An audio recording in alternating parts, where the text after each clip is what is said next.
They arrived on a Tuesday, because of course they did. Tuesdays are universally the most inconvenient day for an alien invasion. The Galactic Hegemony's flagship, a vessel roughly the size of Rhode Island, hovered above the United Nations building in New York. Smaller ships, and by smaller, I mean merely aircraft carrier-sized, positioned themselves above every major capital city on Earth. People of Earth. Grand Admiral Zex Toral's voice boomed from seemingly everywhere at once. Your planet has been selected for incorporation into the glorious hegemony. Please surrender immediately. There was a pause. We have forms. The world leaders gathered in emergency session, looked at each other with expressions ranging from terror to confusion. Did he just say forms? The President of France whispered. The Secretary General stepped forward. Grand Admiral, we request a meeting to discuss terms. Exactly 43 minutes later, Zex Toral materialized in the UN chamber. 7 feet tall, with iridescent scales and 4 arms, he carried what appeared to be a tablet the size of a coffee table. Terms? The terms are simple. You surrender, we take over, minimal discomfort all around. Just sign here. He slid the tablet forward, displaying a document titled Standard Planetary Acquisition Form XJ 2997B. The Secretary General cleared his throat. We'll need time to review this document. Zex Toral blinked all 3 of his eyes in sequence. Review. It's a surrender document. You sign, we conquer. What's to review? Protocol, Grand Admiral, said a voice from the back of the room. A woman in a gray suit walked forward, adjusting her glasses. I'm Elena Chen, Earth's newly appointed submission processing agent. You're what? Zex Toral's head frills twitched. Every official document submitted to Earth governments must go through proper channels, Elena explained, her voice as dry as unbuttered toast. I'll need to review this for compliance with our submission standards. The alien commander looked around the room, clearly expecting panic, maybe some screaming or begging. Instead, he found humans pulling out notepads and discussing procedural requirements. Your species is about to be conquered, and you're worried about proper filing, Zex Toral asked incredulously. Elena took the tablet. Grand Admiral, you'll find that on Earth, proper filing is everything. I'll have my initial compliance review completed within 5 business days. 5 days? But would you prefer to wait for the next quarterly submission window? That opens in approximately 3 months. Zex Toral's frills deflated slightly. 5 days is acceptable. As the alien materialized back to his ship, Elena turned to the world leaders. Well, that buys us some time. Do you actually know how to process alien conquest paperwork? The British Prime Minister asked. Elena smiled thinly. No one does. And that's exactly what's going to save us. Elena Chen hadn't slept in 3 days, and it showed only in the 6 empty coffee cups scattered across her desk. Her eyes, however, gleamed with the special light of someone who had found a loophole big enough to drive a planet through. Found something? General Rivera asked, leaning against the doorframe of her hastily assembled office beneath the UN building. Elena held up the alien tablet. Oh, I found everything. Their conquest document is riddled with errors that would make a first-year law student cringe, such as, well, for starters, they refer to us as carbon-based sentients of Sol 3, but then later call us oxygen-dependent bipeds of G-class star system 2458b, different classification systems in the same legal document. She laughed. Amateur hour. On the 4th day, when Grand Admiral Zex Toral materialized in the UN chamber expecting a surrender signature, Elena handed him a document the size of a phone book. What is this? He demanded, his scales shifting to an annoyed purple. Form QR7. Request for clarification. Elena replied smoothly. We've identified 342 points requiring further explanation before we can proceed. 300 and. The alien commander's frills stood straight up. This is absurd. Perhaps, Elena adjusted her glasses, but necessary for proper processing. Section 47. Paragraph 9 of your own document states all annexations must comply with local administrative requirements. While Zex Toral steamed, quite literally as his body temperature rose, world governments were mobilizing. Military installations disguised as administrative processing centers sprang up, Scientists pored over scans of the alien vessels. Diplomats quietly reached out to other species who might have grievances with the hegemony. This will take weeks to address, Zex Toral growled. Fortunately, Elena said with a smile that never reached her eyes, our next available processing window isn't for another 3 months anyway. Take your time. After the commander vanished in a huff of teleportation energy, the Secretary General approached Elena. Will this work? It already is, she replied, watching displays showing the alien fleet. 3 of their ships just left orbit, probably going to consult with their legal department.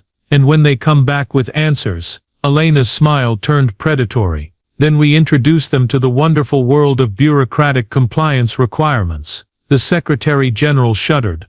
God help them. God helps those who help themselves. Elena replied, already drafting her next procedural weapon, and file in triplicate. 2 months later the hegemony returned with a stack of answers that, if printed, would have deforested a small country. Grand Admiral Zex Toral's frills drooped with exhaustion as he presented the response documents to Elena. 342 clarifications as requested, he said, unable to keep the weariness from his voice. Now shall we proceed with the surrender? Elena made a show of examining the first few pages before looking up with what could only be described as bureaucratic disappointment. Oh dear, she said, not sounding sorry at all. This simply won't do. What? Zex Toral's scales flushed an angry crimson. We answered every single one of your ridiculous questions. Yes, but you've failed to follow proper interspecies documentation protocol for submission. The alien commander's third eye twitched violently. What interspecies documentation protocol? Elena slid across a tablet displaying an impossibly complex document with the UN seal hastily photoshopped onto it. This one. Section 12. Clearly states all interspecies legal documents must be submitted in triplicate, with each copy embossed with the originating species governmental seal, notarized by a neutral third-party species, and printed on acid-free paper derived from non-sentient plant life. That's we didn't. You just made that up. Zex Toral sputtered.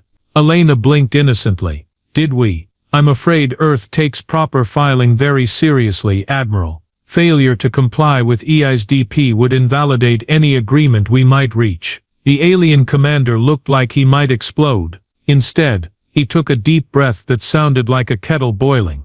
Commander Vril, he barked into a wrist communicator. A harried-looking alien with similar features but paler scales materialized beside him. You called, Grand Admiral. You are now in charge of Earth paperwork compliance. Commander Vril's expression shifted from confusion to horror faster than light speed. But sir, I'm a military strategy. That's an order, Commander. Meanwhile, across the globe humanity's defenses were growing stronger. Alien technology gleaned from routine administrative inspections was being reverse-engineered. Orbital platforms disguised as document processing satellites were nearly operational. As Commander Vril began the horrifying process of learning Earth's made-up protocols, Elena leaned back in her chair. You've conquered 1,000 worlds with your battleships, she murmured to herself, watching the increasingly frustrated aliens. But you've never faced a species that weaponized bureaucracy.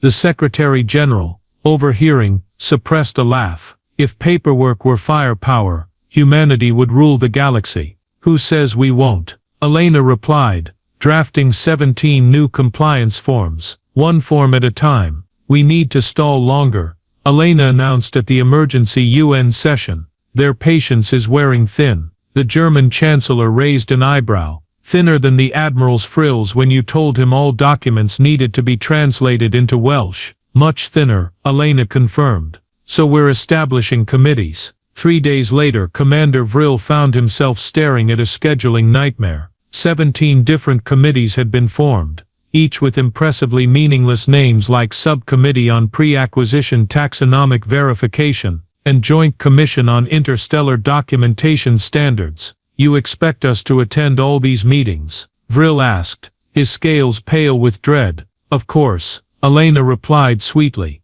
Each committee requires alien representation as mandated by Section 34 of the Interspecies Regulatory Compliance Act. But they're all scheduled simultaneously. Elena feigned surprise. Are they? How unfortunate. I suppose you'll need to send 17 different representatives. In orbit, the hegemony fleet was showing signs of strain. Ships designed for conquest weren't equipped for extended diplomatic missions. Soldiers trained for battle were going stir-crazy performing clerical work. Sir, one of Zextoral's officers reported, morale is dropping.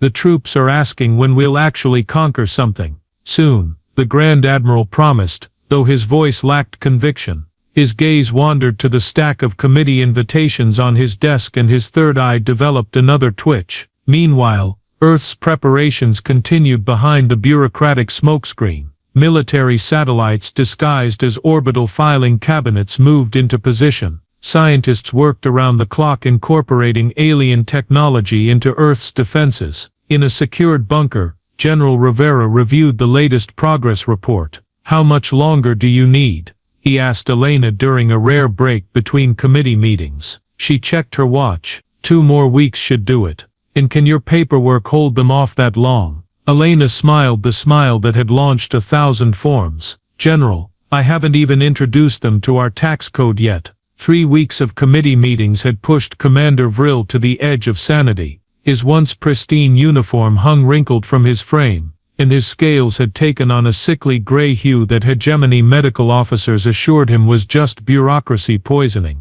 When Elena requested an emergency session with the alien leadership, Vril actually looked relieved. Finally, progress. Thank you for coming on such short notice, Elena said, her voice grave as she addressed Zextoral and his increasingly haggard staff. I'm afraid we've encountered a serious issue with the conquest proceedings. The Grand Admiral's eye twitch had become so pronounced that human medical staff had offered him medication. What, now? Each word dropped like a stone. Elena dramatically flipped through a massive binder before looking up with perfectly crafted concern. It appears the entire process has been invalid from the beginning. You never submitted Form 27B6. Silence fell over the room like a funeral shroud. Form 27B6, Vril repeated, his voice hollow. Yes, the preliminary notice of intent to conquer a Class C sentient species. Elena adjusted her glasses. It's absolutely required for any legitimate planetary acquisition.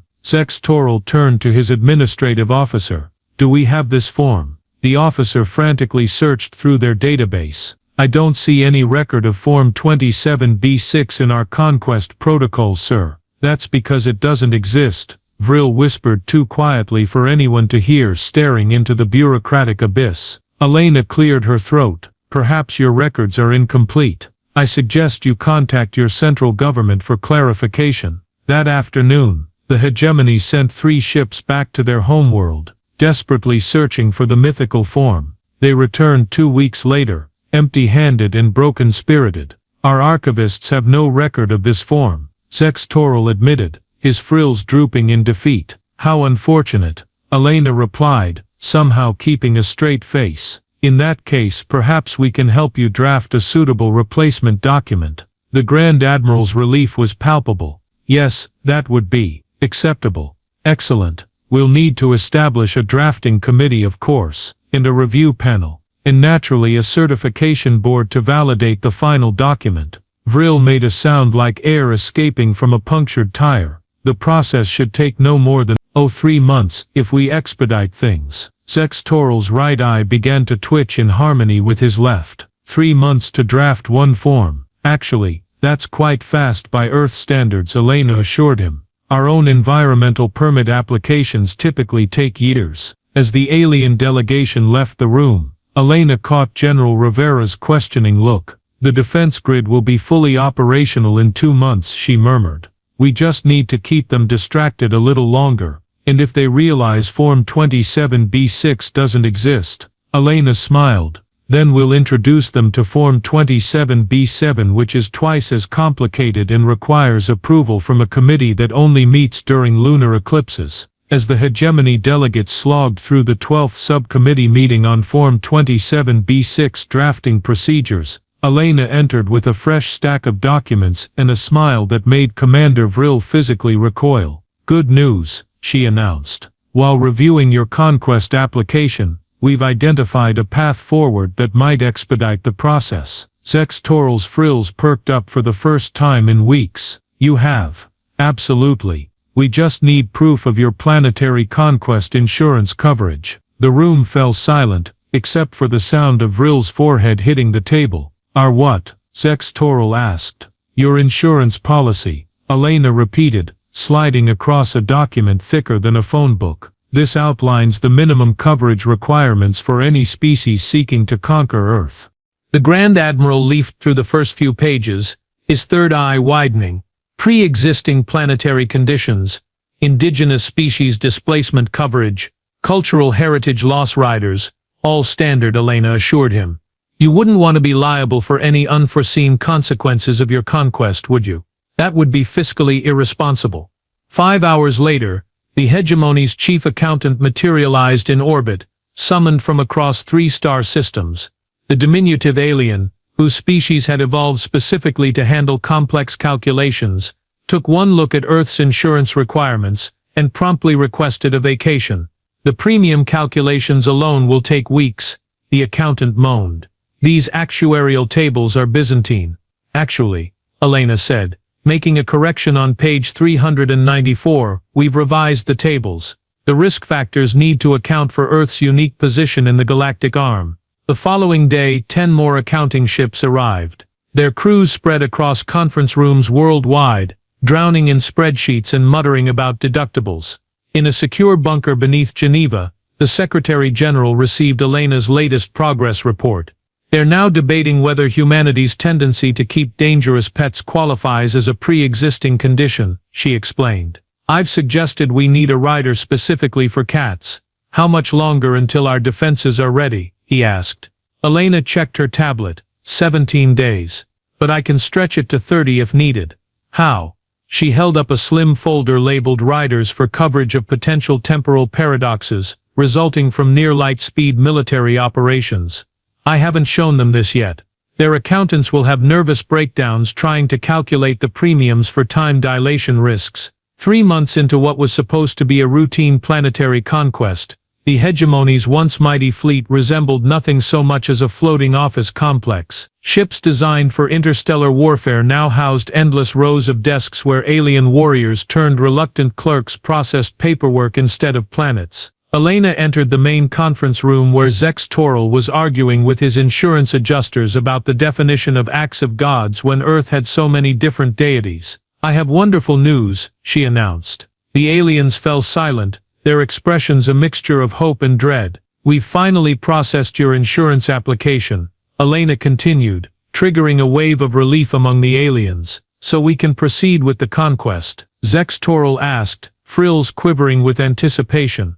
Almost. We just need one final item, a comprehensive environmental impact assessment. The room's temperature seemed to drop several degrees. Environmental impact, of course, Elena said, sliding across yet another binder. Any conquest must comply with Earth's environmental protection statutes. This requires detailed analysis of how your occupation would affect every terrestrial ecosystem. Vril, looking increasingly like someone who regretted ever learning to read, opened the binder. This says we need to conduct field studies in person, in every major biome on the planet. Naturally, Elena agreed. The Amazon rainforest, the Sahara Desert, both polar regions, all major mountain ranges, every significant marine environment. That's hundreds of locations, 1,412 to be precise, Elena corrected. The good news is that you can conduct simultaneous studies. By the end of the week, alien scientists were scattered across Earth, taking soil samples in the Gobi Desert, measuring water quality in the Mariana Trench, and counting penguin populations in Antarctica. What the aliens didn't realize was that each research team was carefully monitored by Earth military forces, who studied alien technology, tactics and physiology with each passing day. They've actually provided comprehensive data on their own biological weaknesses, General Rivera marveled, reviewing reports from Antarctica. This team documented exactly how their species responds to cold, and the Amazon group detailed their respiratory limitations in high humidity. Elena added. Back at UN headquarters, a junior assistant approached Elena with a worried expression. Miss Chen, what happens when they complete the environmental impact study? Elena smiled calmly. Oh, they won't. When they submit their first draft, we'll inform them that the required reporting format changed last week, and if they finish that version, then we'll introduce them to the concept of public comment periods. Each study will require review by at least 10,000 concerned citizens, each of whom can request clarification. The assistant's eyes widened. That's diabolical. That's bureaucracy, Elena corrected. Earth's greatest weapon. 6 months into what was now known throughout the hegemony as the Earth situation, Zex Toril received an unexpected ray of hope. His environmental assessment teams had somehow, against all odds, completed their studies ahead of schedule. We did it, he announced triumphantly, dropping a stack of reports onto the conference table. Every ecosystem, every measurement, every ridiculous requirement, done. Elena examined the first page, her expression unreadable. Then she set it down and removed her glasses. Grand Admiral, she said softly, I regret to inform you that we've discovered a critical compliance issue. Vril made a noise like a deflating balloon. What? Now? Zex Toril's eye twitch had become so pronounced that the entire left side of his face spasmed continuously. These documents were processed using the standard Galactic translation matrix, Elena explained. However, Earth regulations require all official submissions to be manually translated into all 147 recognized Earth languages. 147 languages, the Admiral whispered. Yes, and each translation must be certified by a specifically qualified notary. 3 days later, the hegemony's finest linguists arrived, only to discover that Earth's notaries were proving remarkably elusive. The Swahili notary is on vacation, reported one frustrated alien. The Welsh notary only works every third Tuesday, complained another. The Sanskrit notary exists, but only takes appointments made in person during a full moon, a third wailed. In his flagship quarters, now more resembling a paper storage facility than a command center, Zex Toril reviewed reports from home. Half the Galactic Council is laughing at us, he muttered. 6 months and we haven't fired a single weapon. Meanwhile, in the linguist's work area, 2 aliens were engaged in a heated argument. I'm telling you this human idiom makes no sense, insisted one. How can time be both money and of the essence? Is essence a form of currency? That's nothing, replied another, surrounded by dictionaries. I've spent 3 days trying to translate pushing paper into Navajo. The closest equivalent translates back as moving dead tree skin with sadness. 8 months into the paperwork siege, the breaking point finally arrived in the form of Commander Vril's spectacular nervous breakdown. It began during a routine meeting about the proper formatting of appendices in the Punjabi translation of the environmental impact statement. Vril, who hadn't slept in what appeared to be weeks, suddenly stood up, scales flickering between colors like a broken neon sign. Do you know, he said with eerie calm, that I once commanded the assault on the Arcturus Nebula. 300 ships under my control, 17 planets conquered in a standard month. Elena looked up from her tablet. That's very impressive, Commander.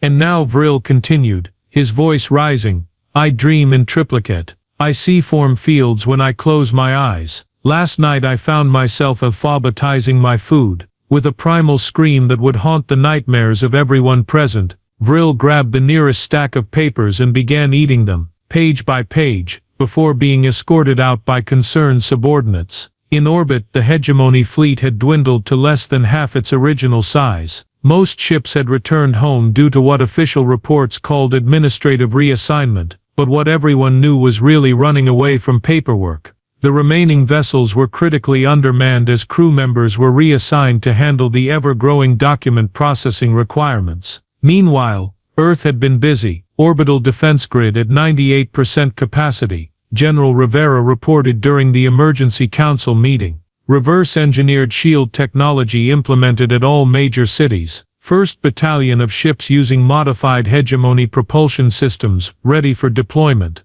And the aliens? Asked the Secretary General, completely oblivious. They're too buried in paperwork to notice what we're building right under their noses. The next day, Elena entered Zex Toril's makeshift office carrying a single sheet of paper. The Grand Admiral, once a proud warrior, now surrounded by filing cabinets and sporting a permanent eye twitch, looked up wearily. What fresh bureaucratic hell have you brought me today?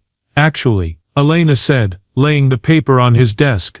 I think it's time we resolved this situation. Zex Toril stared suspiciously. Resolved? As if on cue, the sky outside his window lit up as Earth's new defense grid activated, thousands of satellites and platforms revealing themselves in unison. You've been, the alien commander whispered. Stalling, building, learning, Elena suggested. Yes, all of that. But now I believe it's time we discussed your graceful exit strategy. Grand Admiral Zex Toril stared at the document Elena had placed before him. It was suspiciously thin compared to the reams of paperwork that had consumed the last 8 months of his life. The Conquest Withdrawal Agreement, he read aloud, his voice hollow. A simple, straightforward document, Elena explained with a knowing smile. Just one signature required. The alien commander scanned the text. His eye twitched as he reached a particular clause. Planet Earth is hereby classified as too bureaucratically complex to be worth conquering, he read. It provides you a face-saving explanation for your superiors, Elena pointed out. Much better than admitting humans outmaneuvered you with file folders. Zex Toril stared out the window at Earth's newly revealed defense grid, built while his finest warriors were hunting down notaries and filling out insurance forms. This document, he asked, is fully compliant with all regulations. No missing forms, no required translations, no committees need to review it. None whatsoever. Without another word, the Grand Admiral signed the paper, nearly breaking the pen in his grip. The hegemony hereby officially designates Earth as an administrative hazard zone, he declared. May whatever gods you believe in have mercy on anyone foolish enough to invade you. 1 year to the day after the hegemony's hasty retreat, Elena Chen stood on the platform in front of the United Nations building, trying not to look smug and failing spectacularly. The Secretary-General draped the medal around her neck, a golden paperclip on a blue ribbon, the newly created Excellence in Defense of Bureaucracy Award. The crowd erupted in applause. Miss Chen, he said, you have proven that humanity's most annoying trait may also be our greatest strength. The reception afterward was attended by diplomats from across the galaxy. Earth had become something of a celebrity in interstellar circles, the planet that defeated the mighty hegemony without firing a shot. Is it true, asked an ambassador with tentacles for hair, that your tax code caused 3 of their accountants to resign and become space monks? Only 3, Elena replied with a raised eyebrow. They got off easy. In the months following the hegemony's withdrawal, 17 different species had requested diplomatic relations with Earth, each sending representatives to learn what they called bureaucratic warfare. The waiting list for Elena's seminars on strategic form creation stretched into the next fiscal year. General Rivera approached, champagne in hand. The Galactic Council is voting next week on our membership application. They're in for a surprise, Elena said. I submitted it in triplicate with 73 appendices. Was that necessary? Of course not. But now they'll be so relieved when they deal with normal humans that they'll fast-track our approval. In her office at the newly established Department of Administrative Defense, a plaque displayed Elena's favorite quote, "Never underestimate the power of fine print." Beneath it sat a small box from Zex Toril. Inside was a single sheet with just 3 words, "You win." Paperwork.